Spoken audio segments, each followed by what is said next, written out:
So hello friends, welcome to the lecture on computer algorithm.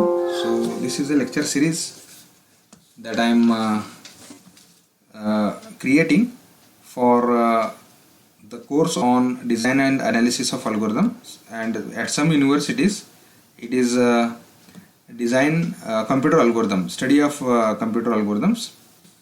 So welcome you all to my video course, and this is a course. I am a course instruction. I am Professor Ramgowda B. Patil, and the reference book that I am using is Fundamentals of Computer Algorithms by Horowitz, Sahni and Rajashekharan. Let us move ahead and let us discuss about what is an algorithm. An algorithm, we can say it is a finite set of instructions which if executed, if these instructions are executed or if these instructions are followed, in that case they accomplish a particular task, they complete a particular task. So many people consider that procedure and algorithm are the both interchangeable terms, but generally procedures is used by non-computer engineering people who are writing some set of steps, and algorithm is used by the people who are in generally interested to write the program, implement the program for the same, or implement the software. So this particular term algorithm is used. Generally algorithm has 5 characteristics. It has one or more input, it has one or more output, and it is definiteness. So algorithm is always definiteness, finiteness and effectiveness. And what are these terms mean? Let us discuss here. So the input is every algorithm is going to have some input, at least one input. Some if you refer some of the books, they will say that there will be 0 or more than 0 input, because maybe the algorithm is going to assume some predefined values. So in that case you need not give the input, but it is going to consider some predefined values, that is the input. The algorithm is going to generate at least one output. The output can be anything. It can be a value, it can be some movement, or it can be some characteristics, it can be some situation, it can be anything. Okay, so then definiteness. So definiteness means every algorithm should be clearly defined. So whatever the terms they are defined, whatever the steps they are defined, they should be clear, easily understandable, and the algorithm should be unambiguous. That is, the steps, the contents or the steps that are defined, they should not have multiple meanings. So they should be unambiguous, always it should be there.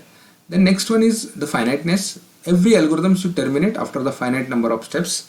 So it is very important, even though there are some of the cases where the algorithm or the program goes for infinite length, but generally whatever the problems we are going to define, they are all are going to terminate after a finite number of steps. And the thing is that every algorithm terminates. Remember friends, in the world of algorithms, every algorithm must terminate. So there should be a terminating statement. You will say that, sir, there is a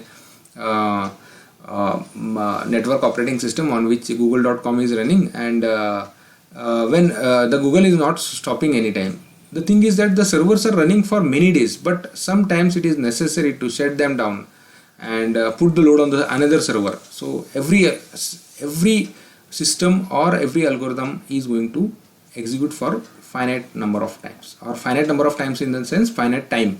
It is going to execute for finite number of states. Last one is effectiveness. So the your algorithm should be written in so basic that anybody can take a pen and paper and they can you can say carry it out on the pen and paper. So this is about the characteristics of the algorithms. Moving ahead, the computational procedures. As I told, there are two types of problems. There are two types of systems. One system is executing for a long time, and another systems is just like, let us say we are writing some programs and we are getting it executed. We are getting the output within some seconds or milliseconds or microseconds or within some minutes. So there are computational procedures. Okay, so these are effective algorithms, and for example an operating system or a web server which is executing for years and years, let us say, and but one day it is going to terminate. Okay, so this is about the computational procedures, but we are going to restrict ourselves in this particular course. We are going to restrict ourselves with the algorithm with finite steps only.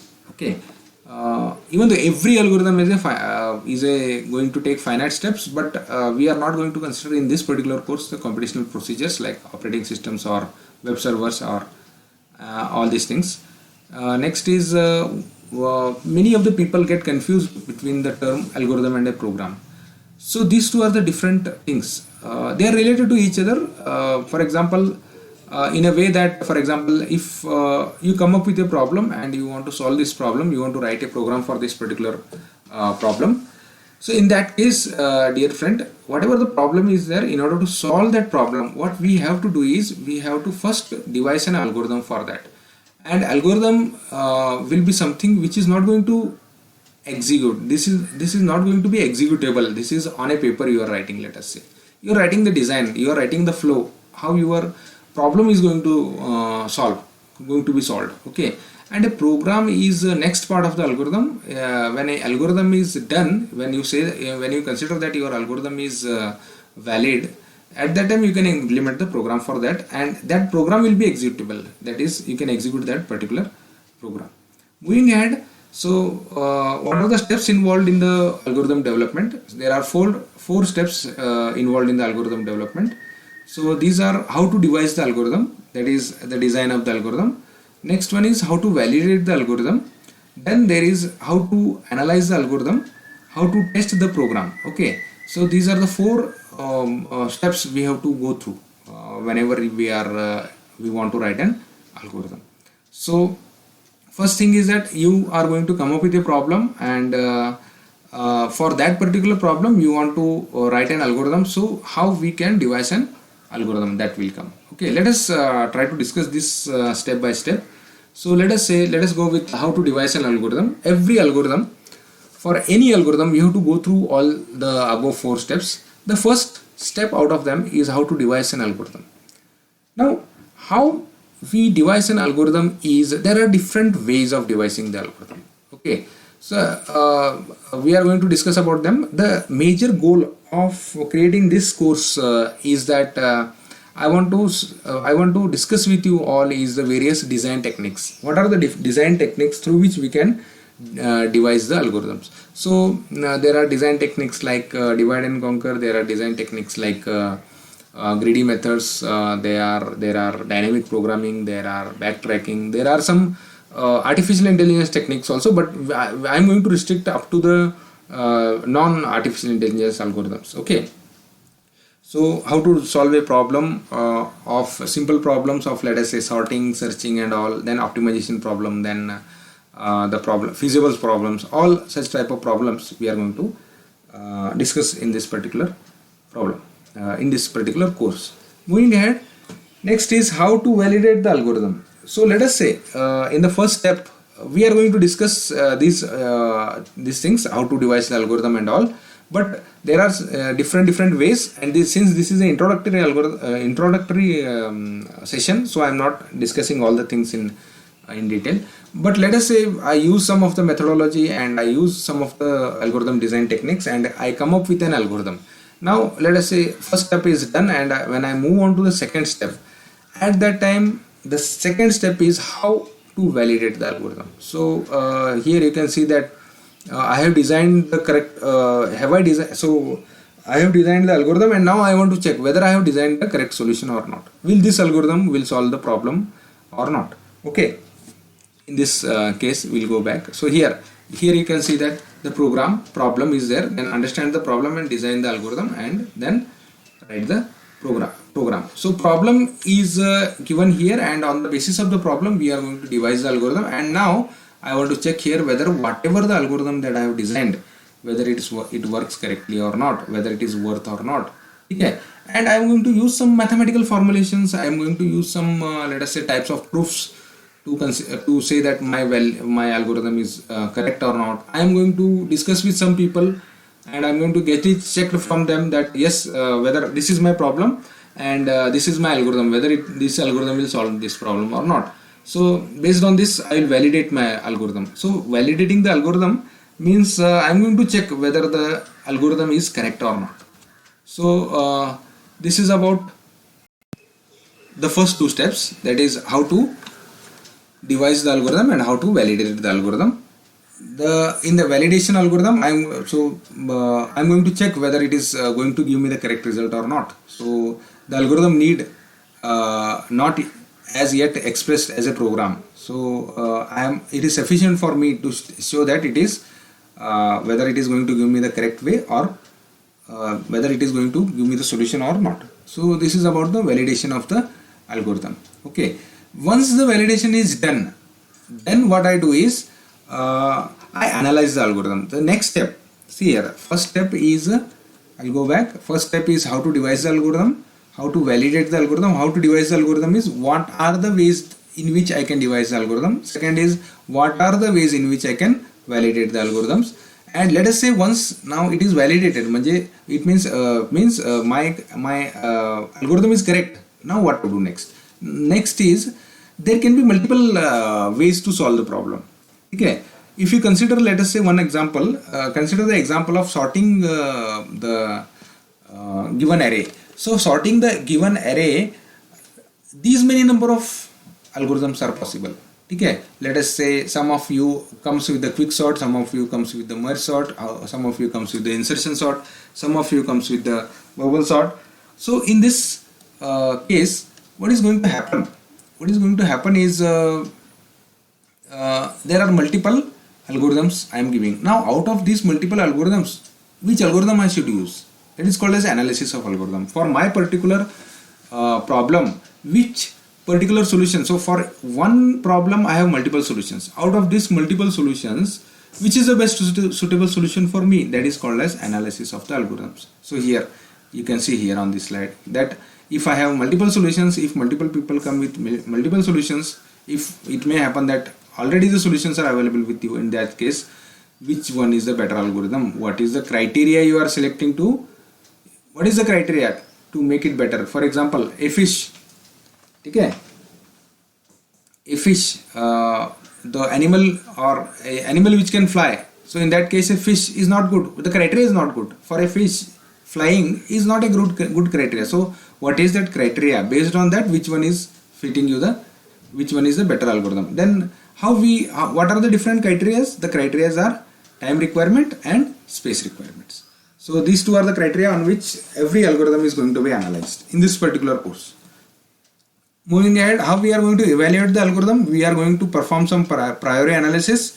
Priori analysis is you can say analyzing the algorithm before its implementation. It means that my algorithm is ready with me, and the next step of the algorithm is once I get confirmation that this algorithm is going to give me the correct answer, correct solution, in that case I am going to implement it. So before implementing that algorithm, okay, I am going to check how this is going to perform. So that is called as priori analysis. And posteriori measurement is once the program is implemented. Once the program is implemented, after that I am going to execute the program. Okay, I am going to check whether how much amount of time it is required, how much seconds it is taking for different problem statements, for different problem sizes. Okay, so that is called as posteriori measurement. All these things we are going to do in this particular course. Last is how to test a program. So test a program is posteriori. So analysis is priori analysis and this is posteriori. So it means that my algorithm, there was a problem, I developed an algorithm for that, and I found that the algorithm is valid. Okay, the algorithm is the best performing. Let me go back to a slide. Now here, see here. There was a problem, then I devised the algorithm. I checked whether the algorithm is valid or not. Yes, it is valid. Then I analyzed the algorithm. There are many possible solutions. Out of that, I took one solution. I selected one solution and I came to the test a program. How to test? Now this part is the algorithm is implemented. Now implemented means for a given set of states, a set of steps that I have written on the paper. Now I have implemented it onto the machine, computer, and I am executing it now. And now I am checking how it is performing. So how much time it is taking, how much space it is taking, whether it has some errors, whether it has some let us say logical errors or not. So that is called as a program. So testing a program. So debugging So testing a program means it is debugging plus profiling. Now it is debugging is the process of executing the programs on simple data sets to determine whether the faulty results occur, and if so, correct them. So let us say if I want to add two numbers and two positive numbers, or let us say if I want to perform a operation C is equal to A divided by B. So I have read the value of A is equal to 10, B is equal to 5, so C should be 10 by 5 is equal to 2. But if I take C is equal to A by B and B is equal to 0, in that case there will be some divide by 0 error. So I should take care of that. I should handle the exceptions and all. Okay. Then profiling. Now here in profiling, the performance measurement will be done. So debug is testing it. Generally debug and testing is interchangeably used, and profiling is performance measurement, that is how much time it is taking, how much memory it is your program is taking. All these things are checked out in the profiling part. Okay, the timings figures are useful, like in analysis I might have analyzed the program for some part, but the part which I have not considered during the analysis of the algorithm, that part may be taking here more time. Okay, it is happening. I will show you during the discussion of merge sort and quick sort. Okay, even though the complexity of the merge sort is n log n, complexity of the quick sort is also n log n, but quick sort is the faster algorithm as compared to merge sort. Okay, so that is very important. So where is the problem, that all the things we have to consider. So this is about the session 1 of this particular chapter. This is the introduction to algorithms. In my next session I am going to discuss about the algorithm specifications. So in this session I am going to stop here. If you have any questions or any doubts, you can put them onto the chat section. Thank you.